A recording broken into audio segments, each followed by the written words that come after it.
नमस्कार सभी को। दोस्तों, सेना का पॉलिटिकल माइलेज लेने का आरोप तो सरकार पे कई बार लग चुका है, लेकिन इस बार सरकार के लिए अड़चन ये हो चुकी है कि माइलेज लेना सच में मुश्किल हो गया है। दरअसल ऑपरेशन सिंदूर को लेके जब जब मोदी सरकार ये कहने की कोशिश करती है, सीना चौड़ा करती है कि हमने ऑपरेशन सिंदूर में ये किया वो किया, तब तक उधर से ट्रंप का एक ट्वीट आ जाता है कि सीज फायर मैंने कराया, और फिर क्रेडिट से ज्यादा सवाल सरकार पे खड़े हो जाते हैं। और अब सरकार पे आरोप ये लग रहा है कि एक बार फिर से सेना के माध्यम से पीआर स्टंट किया जा रहा है। दरअसल हुआ ये है कि अमिताभ बच्चन के शो कौन बनेगा करोड़पति में भारतीय सेना, वायुसेना और नौसेना की 3 महिला अफसर colonel Sofia Qureshi, wing commander Vyomika Singh and navy commander Prerna Deosthali uniform पहन के नजर आई।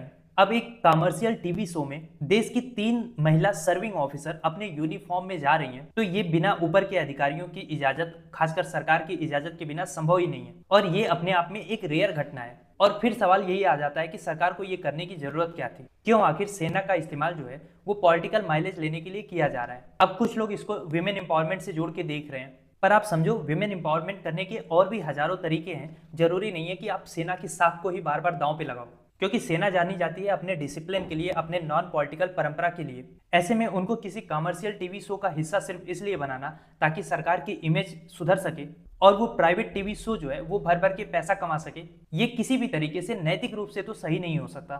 इसके अलावा भारतीय सेना जो है वो भारत के 75 साल के इतिहास में पारंपरिक रूप से राजनीति से दूर रही है, और हमारे पड़ोसी देशों में हमने देखा है जहां पे सेना राजनीति में उलझती है वहां नतीजे कभी अच्छे नहीं होते, लोकतांत्रिक तो बिल्कुल नहीं होते। हालांकि भारतीय सेना जो है उसको दुनिया की सबसे प्रोफेशनल फोर्सेस में गिना जाता है, तो सरकार की भी ये जिम्मेदारी बनती है कि सेना को अपनी चुनावी रणनीति का हिस्सा ना बनाए और लोकतांत्रिक मूल्यों और सैन्य गरिमा दोनों को बनाए रखे। खैर, आप क्या सोचते हैं इस टॉपिक के बारे में? क्या हमारे 3 अधिकारियों का यूनिफॉर्म में जाके किसी कमर्शियल शो में पार्टिसिपेट करना सेना के डिसिप्लिन के लिहाज से, सेना के नॉन पॉलिटिकल स्टैंड के लिहाज से सही है? लिखिए अपनी राय कमेंट बॉक्स में। और इस टॉपिक का कंप्लीट वीडियो आप चैनल पे भी जाके देख सकते हैं, नीचे जो लिंक दिया है उस पर भी क्लिक करके देख सकते हैं।